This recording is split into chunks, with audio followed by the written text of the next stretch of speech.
পরাজয় তখন চোখ রাঙাচ্ছিল।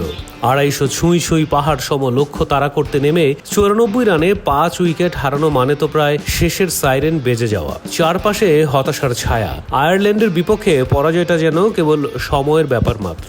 ঠিক সেই সময় যেন গল্পের বই ছিঁড়ে মাঠে নেমে এলেন এক নায়িকা, ঋতুমণি। সবাই যখন হাল ছেড়ে দিচ্ছিল তখন একা হাতে হাল ধরলেন তিনি। দুর্দান্ত সব শট, ঠান্ডা মাথার ব্যাটিং আর অপরাজেয় মানসিকতায় 61 বলে তুলে নিলেন 67 রানের এক অনবদ্য ইনিংস। কোনো তড়িঘড়ি নয়, হিসেবি, ধৈর্যশীল অথচ আক্রমণাত্মক ক্রিকেট খেললেন তিনি। আর তাতেই বদলে গেল ম্যাচের গল্প। শেষ পর্যন্ত 8 বল আর 2 উইকেট হাতে রেখে বিজয়ীর বেশে মাঠ ছেড়েছে বাংলাদেশ। এই জয় টুর্নামেন্টে বাংলাদেশের টানা দ্বিতীয় সাফল্য। আর তাতেই পয়েন্ট টেবিলের শীর্ষে উঠে গেছে নিগার সুলতানা জ্যোতির দল।